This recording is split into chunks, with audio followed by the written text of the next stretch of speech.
Get ready for a great lineup of highlights because this show will make you celebrate and you just might break into a dance.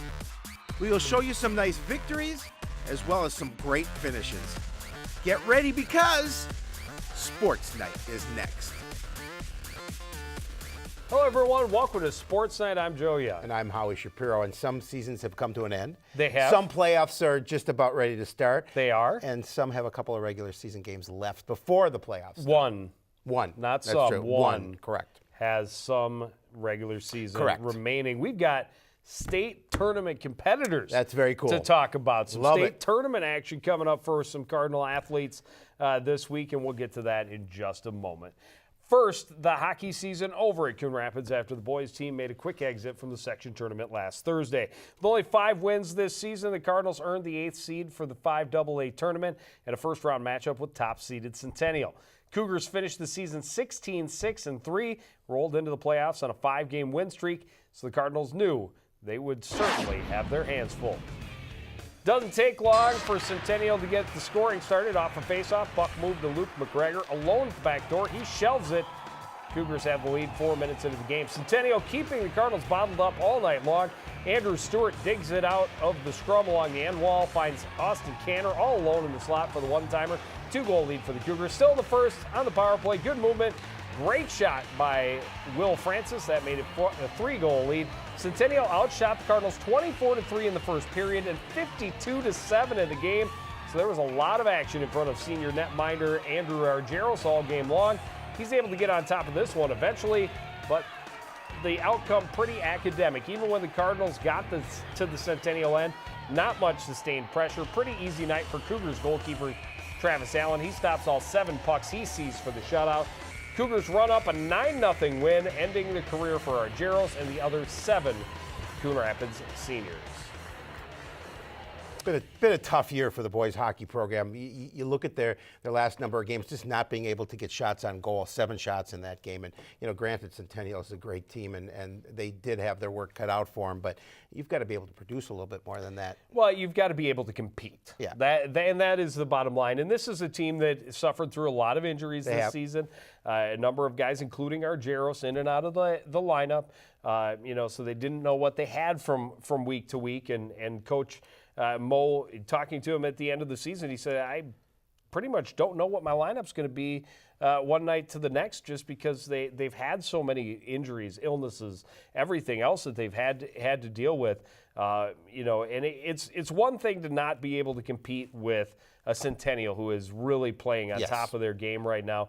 It's a completely different story. Early in the season, they had some games in their division against other teams in the middle of the pack where they weren't competitive. And those are the games, especially early in the year, that they have to be able to compete to get themselves the confidence they need so that late in the season when they see Blaine, even though it's a program that has dominated them over their recent history, it's a team that wasn't that good this year and shouldn't have dominated them the way they did. But the Cardinals had that mindset going in that, it's Blaine. We can't win this one. And you can't have that in any sport, but definitely not in hockey. And, it's another year that the Cardinals will have to go, hey, we could have done better. We didn't. Back to the drawing board next season. We're not in that locker room, so we don't know everything, obviously, that's going on behind the scenes. However, you look at the season from start to finish, and they just really never got anything going. They never got any kind of groove, and it makes it difficult. And I think it becomes part of your mindset that, when we take the ice, we're going to have a tough time, night in and night out. And then you start thinking that, and you know better than anybody, being a hockey player, that there's a big part of this game is mental, and I think that was one of the things that was missing for every sport. Right. But Centennial certainly has the mindset going on. Like I said, they're rolling right now. They rolled over Anoka as well, shut them out 4-0. Anoka, minor upset in the first round over Champlain Park, and they blanked the Rebels 5-0. Blaine, a 6-4 win, had some trouble in that opening round, and then almost able to upset number 2, Maple Grove. But no surprises to see who's in the championship coming up later this week on Thursday. Maple Grove Centennial. That'll be a great game. Yes, and I it think will. whichever team gets out of that game, and I think it could easily go either way, two very good teams, whichever team gets out is going to represent Section 5 very well. Oh, without question, it's an opportunity for one of those teams to go to state, and you're right, they're both very good teams. Be a fun game to be at and fun game to watch. Well, the wrestling team, ended their section tournament last year, but the individuals had their opportunity this past week, and 11 Cardinals made it into the top 6 in the section. Pretty impressive run. 2 of them qualifying for state. John Spobany at 120, Moses Medimba at 138, both finishing as runners-up. Spobany a 3-1 record with a pin. Medimba a 2-1 record with a pin and a major decision. Alex Kovalchuk had a really nice tournament, also finishing in 3rd place. So did Dalen Jones. Both young guys going to be with the program a long time. Showed a lot of promise this season. Unfortunately, neither had a chance to compete for a true second because they had lost to the runner-up earlier in the tournament. 4th place honors go to Joe Robin and to Layton. Rotzine, DeGris, Canay, and Berg all finished in 5th place for the Cardinals. And there they are, your state representatives, both as going as section runners-up. John Spobany at 120 and Moses Medimba at 138. Couple of other notes that were passed along from Coach Adams. He gave us this write-up. 9 of the 11 Cardinal place winners wrestled at or above their seed for the tournament, which shows the grit and determination of the wrestlers. 10 Cardinal wrestlers will return to the wrestling room next year, so they have reason to believe they're going to be strong, they're going to be improved. I know that nobody in that room, this is a program with such strong tradition of being a conference and section contender that this season is not going to sit well. They're going to come back hungry. And congratulations go out to Coach Noah Glenn, who was recognized as the Assistant Coach of the Year for his dedication not only to the Coon Rapids High School program, but also for his leadership as the director of the 9th grade league in the entire state. That's some great stuff, and we certainly wish those two young men great luck at state. Absolutely. And we'll talk a little bit more, but they did about it when we wrap things up. But they did have some success at the 9th grade state tournament that we didn't really get into when it happened a couple weeks ago. But we'll touch on that when we wrap things up here in a couple of weeks. So there's a lot of great guys that are coming back from the varsity team, but they've also got some strong youth guys coming up that should make it fun for years to come. Yeah, the great point you made is that this season will not sit well with this program, and you look at that youth program, the wrestling youth program is phenomenal, and they're going to continue to develop wrestlers. But 10 guys coming back for next year, take what they've learned this year, make the mistakes they've made, learn from those, and they'll be better next season. I believe so. Well, the state championship for boys swimming and diving are also this weekend, and the Cardinals will be sending one individual who qualified in 2 events. This is somewhat historic. It's the first time the Cardinals have had someone qualify for state since 2012. But more than that, it's the first time they've had an individual section champ since 2006. Tyler Schultz won both of his individual events, and he's only an 8th grader. But he's headed for the state championships. We start with the 200 freestyle. Schultz in lane 4 with the red cap. He stays close with the leaders until the final 50, then dominates. He's almost a full second faster than anyone else in that last lap. Gets to the wall in a time of 1:50.21, winning by almost 7/10 of a second.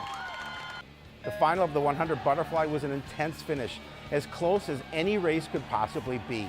Forest Lake's Max True runs away with the win, but 2nd through 4th decided by a fingernail. Matt Struess finishes in a tie for 3rd, missing 2nd place, and a trip to the state by 1/100th of a second. That's a tough one. 500 free, the long distance event, and Schultz back in lane 4. This one wouldn't even be close. His splits are incredibly consistent start to finish. He will win by almost 5 full seconds this time, breaking 5 minutes, tagging up in 4:59.86. The 100 backstroke, another near miss for freshman Matt Struess. He has a good race, but finishes 3rd again, this time by a 1/4 second. Still a solid time, and he's just a freshman. So great signs of things to come for the program. Yeah, and a number of great things coming out of this section tournament for the swimming and diving team. Quite a write-up from Coach Doug Donaldson. He's very excited about a number of things coming out of it. I want to touch on a few of them. One, congratulations, obviously, to Tyler Schultz. He'll be the only 8th grade swimmer at state in an individual event this year. And he's there in 2 of them, both the 200 free and the 500 free. I like the quote from Coach Donaldson. He says, "I'm still a little incredulous at how fast he swam. I knew he was going to be fast this year, but even in my wildest dreams, 148 and 459 were absolutely mind-blowing. He's now 5th fastest 200 freestyler and 500 freestyle in Coon Rapids history. That's in high school history. He holds those records for middle school as well, obviously, but 5th fastest in the high school.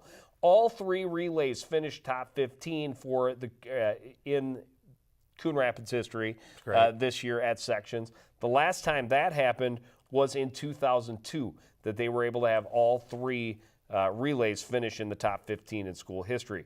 Matt Struss, I mean, on the one hand, you know, the poor kid by 1/100th of a second misses a trip to state. Frustrating, I'm sure. And then he's 3rd place in the backstroke as well.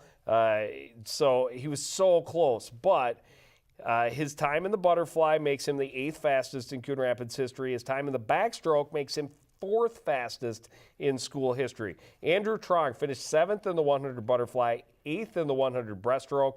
He's 14th in the butterfly all-time, 12th in the breaststroke.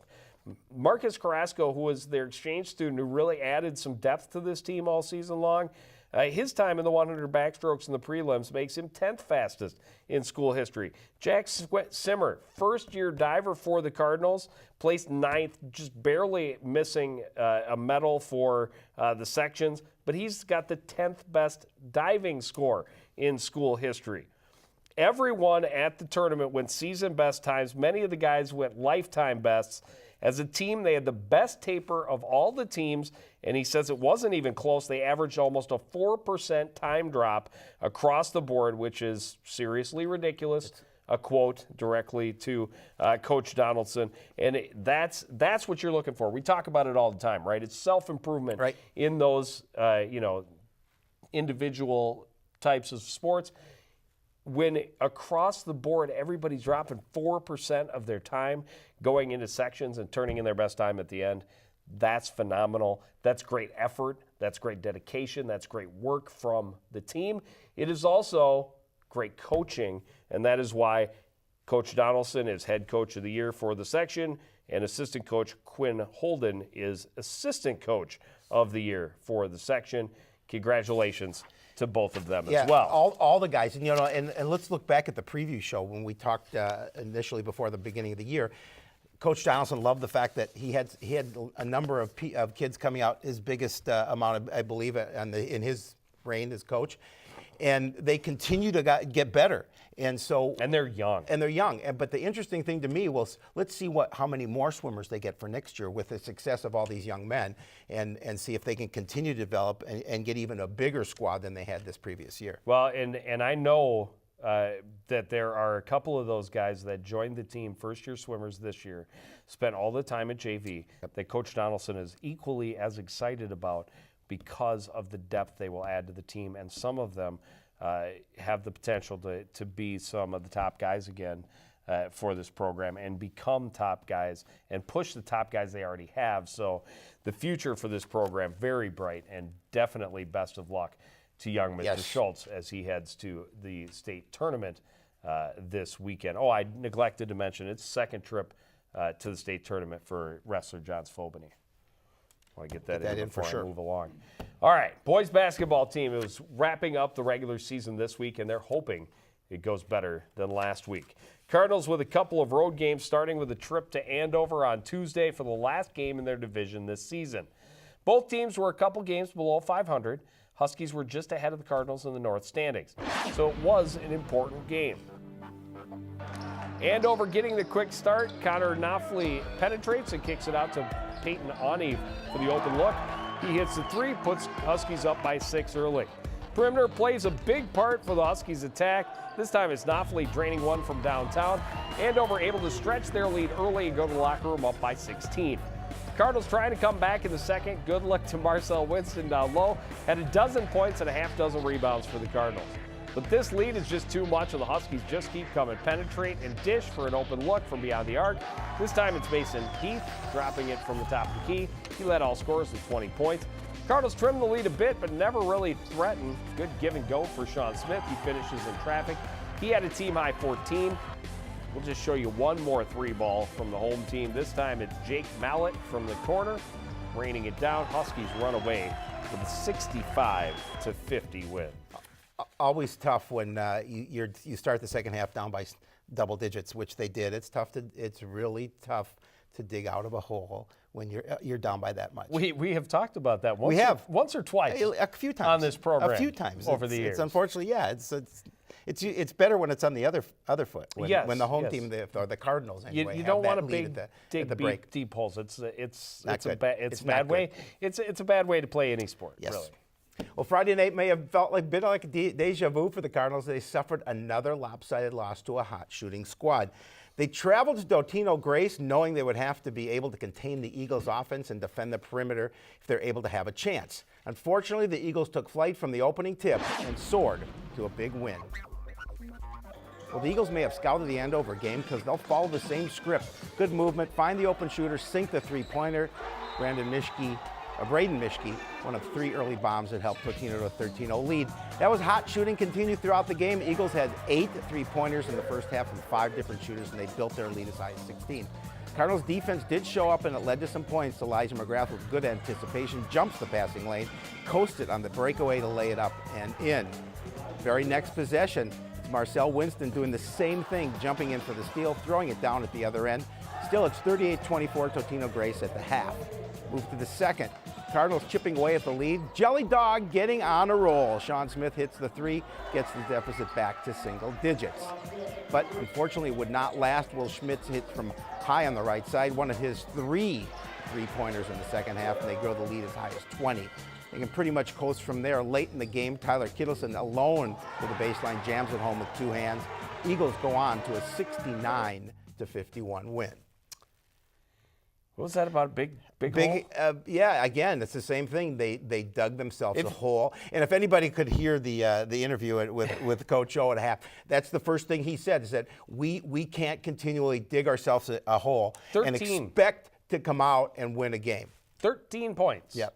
Right off the bat. Boom. Yep. And now credit to Totino Grace, because, wow, were they shooting. 12 three-pointers in a game is pretty impressive. Yeah. From a number of different guys. But they came out and it was, if you look at the highlights, they did the same thing. Penetrate, draw the defense, kick it out. Guys, that was their game plan. And you can't, as Coon Rapids, you have to know, you want to collapse on defense and not give up the easy basket inside, but you can't leave these guys alone outside. They knew coming in that this was a team that liked to shoot the 3 ball, and yet guys were getting wide open looks. So the plan didn't work. But as we talked about during the game, without that 13 points, it's a completely different game. If the Cardinals get a couple of their baskets to fall early and it's not a 13-0 lead, they played it pretty even the rest of the way. They really did. And again, mindset. You're down by that big amount. It makes it difficult, and you have to believe that you can dig out of that hole, and unfortunately they couldn't do it. And you have to keep from getting a little bit too desperate and throwing up shots too early. Yeah, I agree. Well, they have a couple of games left this week. They're at Armstrong on Tuesday, and then they will host Irondale on Friday. And Howie? We'll be there. And then it's off into the postseason. Well, the girls basketball team will host a first-round playoff game on Wednesday. And Howie? We'll be there. And it will be a rematch of last Tuesday's game. Cardinals hosted Andover looking for a season sweep. They beat the Huskies by 22 in their first meeting, but knew that Andover was playing much better late in the season. They were hoping for another dominant win to keep the Huskies from having much hope going into the playoffs. But that is not how this game played out.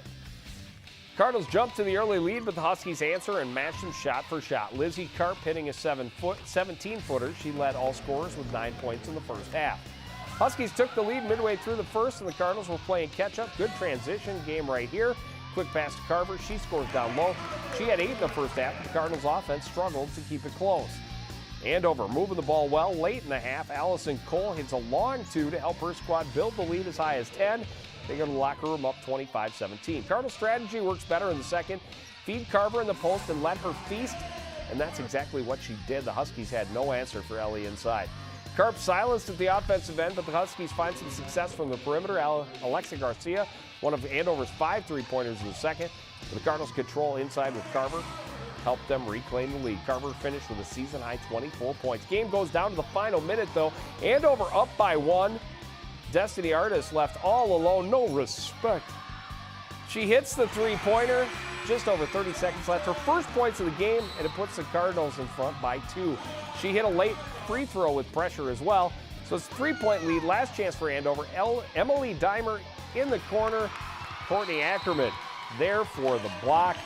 And that helps the Cardinals hold on for the 49-46 win.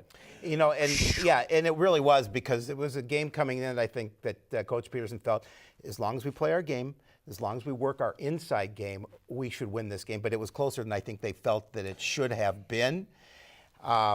They did not want it to be that close, because No. now Andover's going, hey, we can take these guys, and the next time it matters. It does matter. Defense, though, I thought defense played really well in that second half and really gave Andover the pressure that the Cardinals needed to make sure they maintained that lead. And even though it was a slim one, able to hold on and get the W. Well, and I'm gonna flip it and say offense. If the Cardinals' offense operates the way it did in the second half, Yes. right away from the start, Andover will have no chance in this game. Because they really, Lizzie Karp's a nice player. Yes. She's got decent size. Yep. She can't contain Ellie Carver. She cannot. She cannot. And, they put double teams on Ellie, and the Cardinals, it's the other 4 girls that make it work for Ellie, though, because they did a great job of drawing the defense, moving the ball, and then getting it to her behind the defense, and boom, she turns and scores. You get the ball to Ellie Carver behind the defense, 3 feet from the rim, she's going to score more often than not. If they're able to do that frequently in the first half against Andover in the playoffs, Andover will be playing a lot of catch-up. But I agree with you on defense, because Lizzie Karp, nice ball player, 9 points in the first half, nothing in the second. Well, and the thing is Andover going to make an adjustment? Are they going to double Ellie down low? Even more? Which will hopefully open some perimeter play. Then the key is you got to be able to hit your shots from outside. So it'll be interesting. Well, I expect to see a lot of balls being fed inside Ellie Carver right away. I agree. But they certainly want to play better than they did in their regular season finale, because this was not how the Cardinals wanted to go out. They lose to Totino Grace 47-26. Lainey Hanneman just 9 points. And hopefully Andover wasn't watching, because Totino shut Ellie down. Yeah. She had nothing. Caitlin and Courtney Ackerman each added 5 points. Destiny Artis only 3. 26 as a team.